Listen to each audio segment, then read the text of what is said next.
Welcome back to the Explanation Pro. Today I'll recap a war drama film called The Thin Red Line. Spoilers incoming. On a small island in the South Pacific, there lived a man named Private Witt who lives among the Melanesian natives. Witt happily swims with the natives, plays with the children, and even talks to them about things that he is curious about. All of a sudden, his carefree life is put to a halt as Witt and another young American man like him notices an American troopship nearby. The two are then imprisoned inside the ship that is being led by First Sergeant Welsh. Welsh proceeds to interrogate Witt, who had gone AWOL, or had been absent from his unit without any permission. Due to his unreasonable act, he is assigned as a stretcher-bearer who takes care of the wounded for the upcoming crusade and is prohibited to rejoin his former unit. Welsh thinks that he is pulling Witt downhill by his words. Fortunately, Witt is a tough-hearted man and tells him that he can take anything Welsh dishes out to him. Weeks go by and an army of soldiers from the Charlie Company are off to an island to fight the Japanese. They plan to seize the island of Guadalcanal in order for them to block off the route of the Japanese to Australia.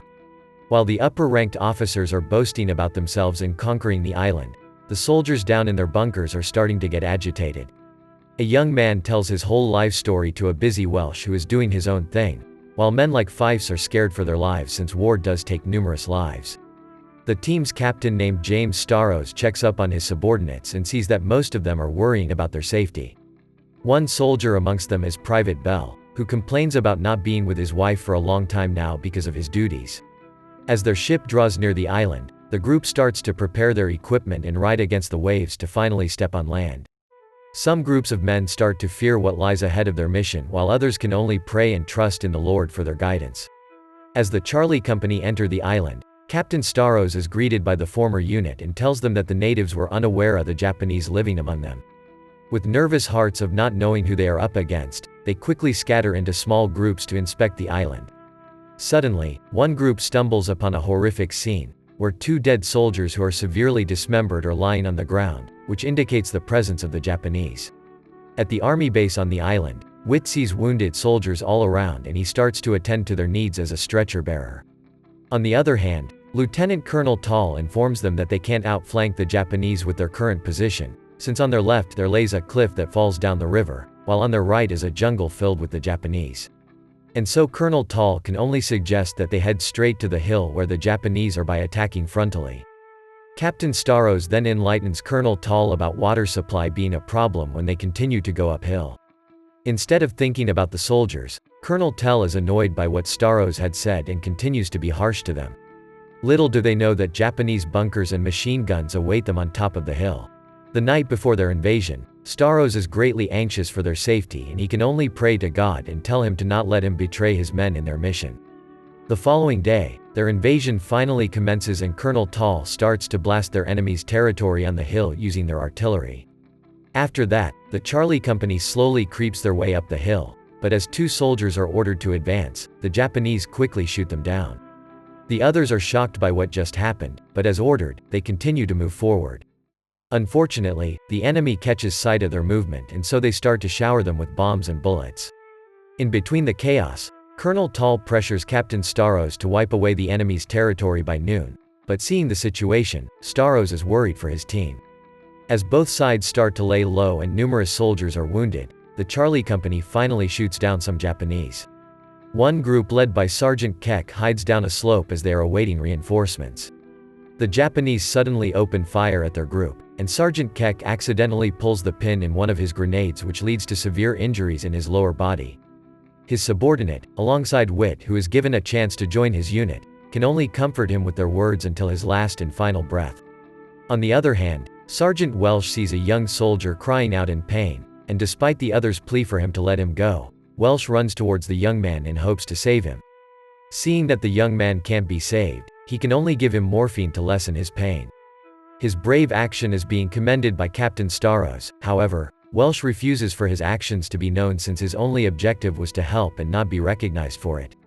Meanwhile, Colonel Tall calls Captain Starros again and insists that he give all of his men to perform a frontal attack, but Starros refuses. He explains to Colonel Tall that he doesn't want to order his men on a suicide mission. Moved by Starros' words, Colonel Tall eventually goes to where Starros and his men are to speculate on the situation himself. After a short talk with Colonel Tall, Starros orders Private Bell to take 6 men with him and flank the enemy on the ridges. Bell and the others quickly run on top and kill all enemies that come in their way. As they are about to reach the ridges, Bell volunteers to scout the ridges alone.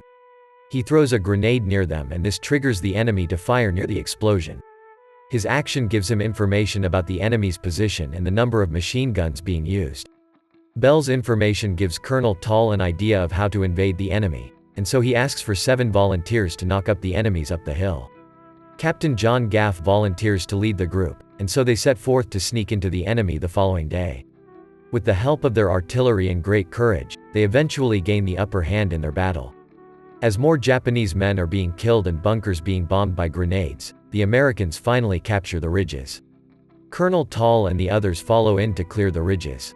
While Tall praises John, he tells Colonel Tall about gaining water for the soldiers. Unfortunately, Colonel Tall is too hooked up on his pride that he commands them to continue fighting the Japanese since he doesn't want the momentum to die down.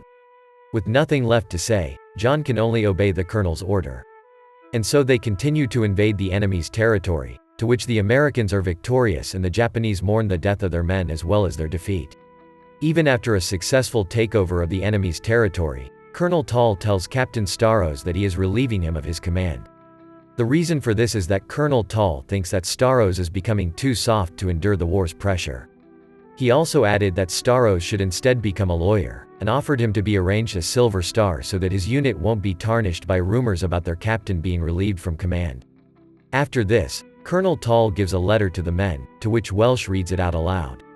The letter informs them that their victory earns them a week's leave off their duties. After a clearing operation of the Japanese territory, the Charlie Company finally has the time to celebrate after a difficult battle against the Japanese. They all enjoy themselves in a nearby native village with heaps of alcohol. After being disheartened by such commands, Starros then bids his last farewell to his team whom he had been with for over 2 years. He is also moved by his unit's words of praise towards his leadership, but he can only hide his feelings and show them that he is better off outside the army. As days go by, behind every celebration is the true story of the effects of war, where men start to act like dogs and the heavy trauma the war leaves in every soldier's mind. Amidst this, Sergeant Welsh converses with Private Peel. Welsh envies men like Private Peel who start to go numb to losing people around them since Welsh himself is still not used to unwanted losses and casualties during the war. Bad news also comes in Private Bell's way as he receives a letter from his wife stating that she had fallen in love with an Air Force captain. His wife explains in the letter that she was just too lonely and wanted a divorce. While Bell paces back and forth and is unable to fully comprehend the pain his wife had given to him, Witt starts to look around the village of indigenous people on the island. He starts to compare the natives there to the Melanesians, since the Guadalcanal natives are hostile towards him and fight a lot, unlike the Melanesians whom he had enjoyed staying with when he went AWOL. Before another mission comes their way, Private Witt talks with Sergeant Welsh and the friendship between the two gradually deepens as Witt tells Welsh about seeing a spark in him. Welsh starts to contemplate Witt's words and ends up looking at his friend sleeping peacefully on the grass. A few weeks later, they are once again assigned to patrol a river under the command of Lieutenant Band. The group starts to worry about the Japanese artillery fire drawing close to their vicinity. Private Witt then suggests Lieutenant Band to inform their situation to the others, but being an inexperienced officer, Lieutenant Band commands Private Fife and Private Coombs to scout nearby in hopes to find the enemy's position.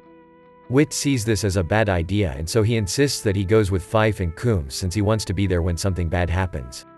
The three then sets forth to locate the enemy and as they camp near the river, they eventually see numerous Japanese soldiers coming their way. Private Witt sees this as a reinforced battalion and tells the other two that this must be informed immediately to the others.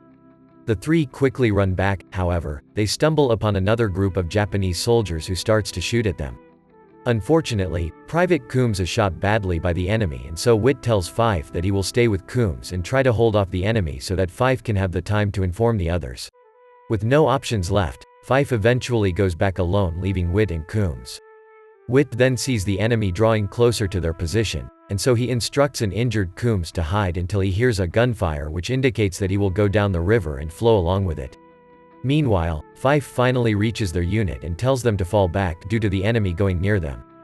Private Bell then asks Fife about Witt but Fife refuses to answer him. Back in the forest, Witt runs in a different direction and calls out to the enemy as a way to draw their attention to him. He continues to run and distract them so that his unit can escape from danger. However, Witt eventually ends up in an open space where he is surrounded by numerous Japanese men. One enemy talks to him in a different language and seems to be instructing him to finally surrender. Knowing that this is the end for him, Witt raises his gun, which triggers the enemy to shoot him dead, and his memories of enjoying the ocean and being with the Melanesians suddenly flash back in his mind.